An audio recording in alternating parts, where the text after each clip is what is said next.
वो लड़का जाता है संत के चरण में गिर जाता है, कहा बाबा, साधु बाबा, आपके प्रवचन को, आपके विचार को मैंने सुना, मेरे जीवन में परिवर्तन आ गया, मैं तो बदल गया बाबा, मेरे जीवन में अनेक प्रकार की व्याधि था। वो संत कहते हैं कि तुम्हारे जीवन में व्याधि क्या था? कहा मैं तो नशा पान करता था। कुछ लड़के को देखिए, चर्च पीता है, गजा पीता है, दारू पीता है, शराब पीता है, स्माइक पीता है, आदि आदि नशा का सेवन करते हैं और सोचते हैं कि नशा में मजा है, लेकिन नशा में मजा नहीं है, नशा में तो सजा है। असली मजा तो आदमी को भक्ति में है, भजन में है, ईश्वर चर्चा में है, गुरु नाम में है। जिस नाम का सहारा लेकर के मीरा तर गई, जिस नाम का सहारा लेकर के सबरी तर गई, जिस नाम का सहारा लेकर के संसार के सभी संत महापुरुष तर गए, उस नाम का तो हर आदमी को मजा लेना चाहिए।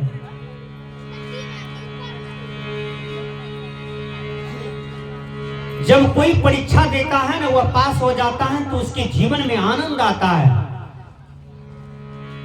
जब वह फेल हो जाता है तो उसका मन में दुख पहुंचता है, आत्मा में ठेस पहुंचता है। सज्जनों, मानव जीवन जो मिला है ना, ये पास होने के लिए मिला है, ये फेल होने के लिए नहीं मिला है, पास होने के लिए मिला है।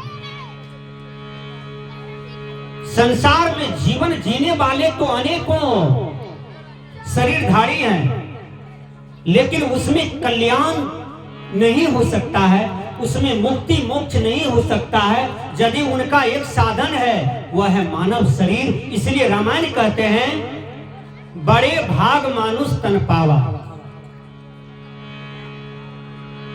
इसी को नीति वेद के ऋषि कहते हैं, शरीर माध्यम खलु धर्म साधना।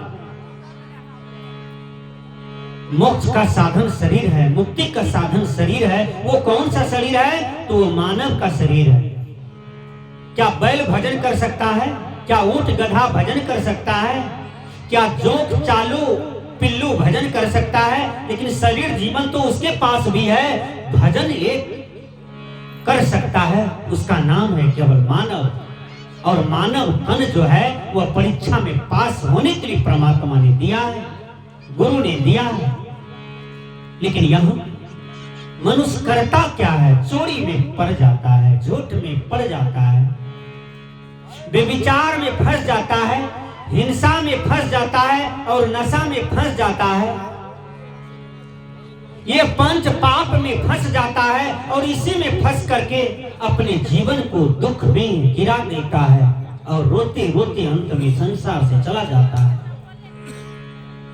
सज्जनों, आज इस संसार में यदि गुरुवर कबीर न होते, बाबा महर्षि में ही न होते, तुलसी साहब न होते, बुद्ध न होते, सदगुरु अभिलाष साहब न होते, सदगुरु धर्मस्वरूप साहब न होते, तो ये संसार कहां चला जाता? फिर इस मनुष्य को मार्गदर्शन कौन करवाता? इसलिए संत कहते हैं कि दुनिया में सबसे सर्वोपरि गुरु होता है, गुरु से बड़ा संसार में कुछ नहीं होता है।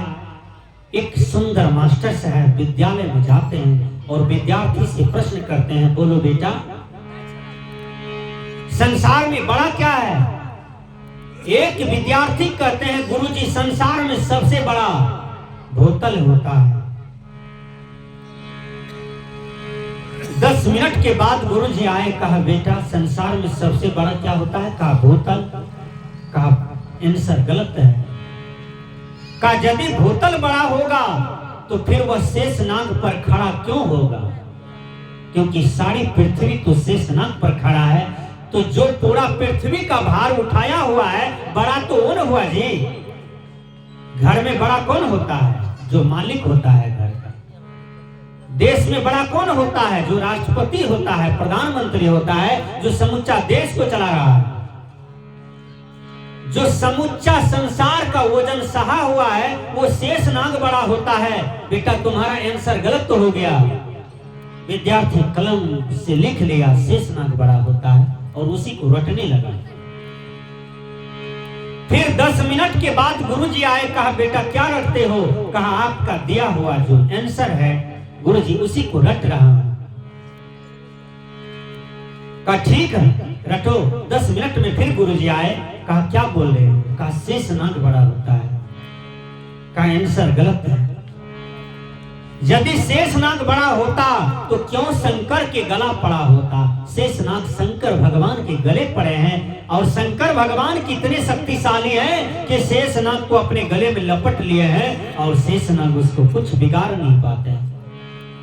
फिर विद्यार्थी कहा गुरुजी आंसर गलत हो गया, शेषनाग बड़ा होता है। रटने लगे। फिर गुरुजी आए 10 मिनट के बाद, कहा बेटा क्या रट रहे हो? कहा शंकर भगवान बड़ा होता है, यही आंसर सही है, मैं इसी को रट रहा हूं। कहा बेटा ये आंसर भी गलत है। यदि शंकर बड़ा तो क्यों हिमालय पर खड़ा? यदि शंकर भगवान बड़े हैं तो फिर वो हिमालय पर क्यों खड़े हैं? फिर लड़का कहा गुरुजी आंसर गलत हो गया, हिमालय बड़ा होता है। 10 मिनट के बाद गुरुजी आए, कहा क्या रटते हो? कहा हिमालय बड़ा होता है, वही रट रहा हूं। कहा यदि हिमालय बड़ा तो क्यों हनुमान के हाथ पड़ा? हनुमान जी हिमालय को उठा लिए थे और ला करके राम के आगे में रख दिए। फिर विद्यार्थी रटने लगे हनुमान बड़ा, हनुमान बड़ा। 10 मिनट के बाद गुरुजी आए, कहा क्या रटते हो? कहा आपका टास्क रट रहा हूं गुरुजी। कहा बेटा आंसर गलत है।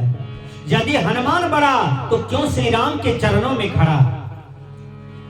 श्री राम भगवान थे, उनके चरणों में हनुमान जी हमेशा नतमस्तक होते रहते हैं और आज्ञा का पालन करते रहते हैं। फिर लिख लिया श्री राम बड़ा, श्री राम बड़ा। फिर 10 मिनट के बाद गुरुजी आए, कहा क्या रटते हो? कहा आपका दिया हुआ आंसर रट रहा हूं गुरुजी। कहा क्या रट रहे हो? बोलो बेटा। कहा श्री राम बड़ा होता है। कहा यदि श्री राम बड़ा होता है तो फिर वह वशिष्ठ के चरणों में क्यों खड़ा होता है? वशिष्ठ जी कौन थे? एक संत थे, एक ऋषि थे और भगवान एक संत के, एक साधु के चरणों में खड़े हैं तो दुनिया में सबसे बड़ा कौन होता है? गुरु होता है। गुरु से बड़ा कोई नहीं होता है। इसलिए हर आदमी को गुरुमुखी होना चाहिए, भजन वेदी होना चाहिए। नाम लीजिए, माला कंठी लीजिए और इसी के सहारे से अपने जीवन को मुक्त कर लीजिए। भजन में आया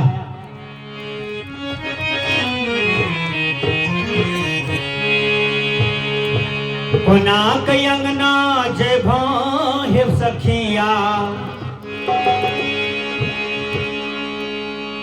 कोना कयंगना जय भाहे,